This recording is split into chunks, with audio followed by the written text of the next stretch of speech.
was his custom to cast his net every day 4 times, and no more. On a day he went forth about noontide to the seashore, where he laid down his basket, and tucking up his shirt and plunging into the water, made a cast with his net, and waited till it settled to the bottom. Then he gathered the cords together and haled away at it, but found it weighty, and however much he drew it landwards, he could not pull it up. So he carried the ends ashore and drove a stake into the ground, and made the net fast to it. Then he stripped and dived into the water all about the net, and left not off working hard until he had brought it up. He rejoiced thereat, and donning his clothes went to the net, when he found in it a dead donkey which had torn the meshes.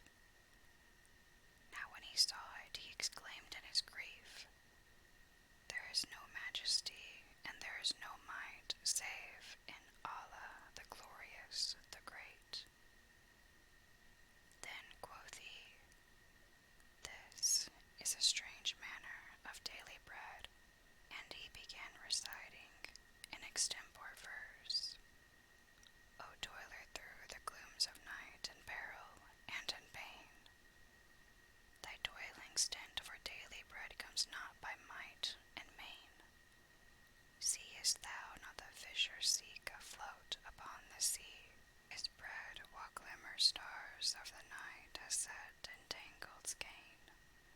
Anon he plungeth in despite the buffet of the waves, the while to sight the bellying net his eager glances strain, till joying at the night's success a fish he bringeth home, whose gullet by the hook of fate was caught and cut in twain. When buys that fish of him a man who spent the hours of night, reckless of cold and wet and gloom, in ease and comfort fain. Laud to the Lord who gives to this, to that denies his wishes, and dooms one toil and catch the prey, and other eat the fishes." Then quoth he, "Up and to it, I am sure of his beneficence." Inshallah, so he continued, "When thou art seized of evil fate, assume the noble soul's long-suffering, 'tis thy best. Complain not to the creature, this be plaint, from one most ruthful to the ruthlessest. The fisherman, when he had looked at the dead donkey, got it free of the toils, and wrung out and spread his net. Then he plunged into the sea, saying in Allah's name, and made a cast and pulled at it, but it grew heavy, and settled down more firmly than the first time. Now he thought that there were fish in it, and he made it fast, and doffing his clothes went into the water, and dived and haled till he drew it up upon dry land.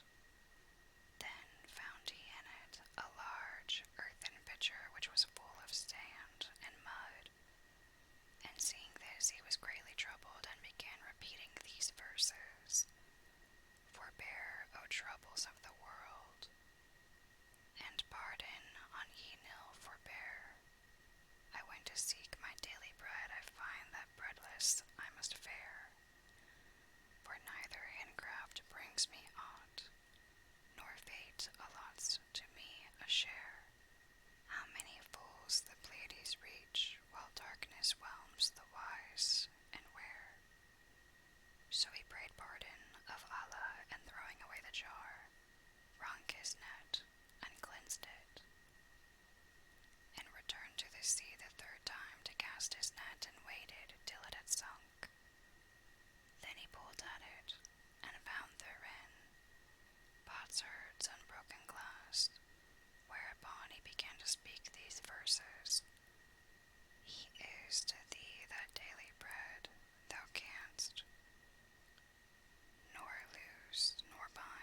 as thou seest, how the great of soul and mind are poor, and many a loosel carl tight of luck designed.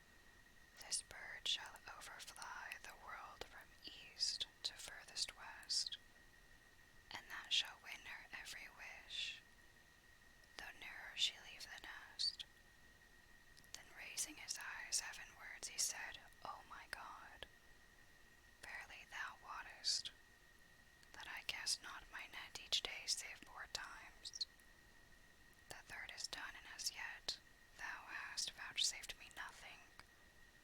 So this time, O my God, deign give me my daily bread. Then, having called on Allah's name, he threw again this net and waited its sinking and settling, whereupon he hailed at it, but could not draw it in, for that it was entangled at the bottom. He cried out in his vexation, There is no majesty, and there is no might save in Allah, and he began reciting, Fie on this wretched world, and so be it.